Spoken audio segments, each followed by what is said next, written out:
I have been doing house flipping for about 2.5 years now. I always wanted to be a new home builder, and so going through home flipping and renovations is kind of a necessary first step. Probably the biggest challenge is the addition.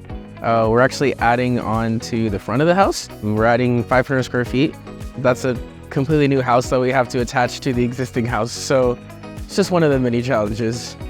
I work with a few other banks, and I would say their draw process is by far the easiest, smoothest draw process you could have. You know, if there's ever an issue or something, it's just like quick phone call, like, hey, we need some more photos. It's no big deal. It's smooth and very just easy.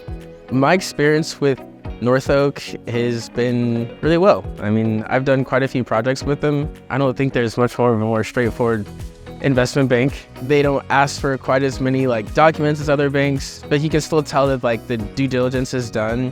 It's just a really smooth process. It's great working with Bernie and TJ and all the people there. Absolutely, I'd recommend North Oak to other investors.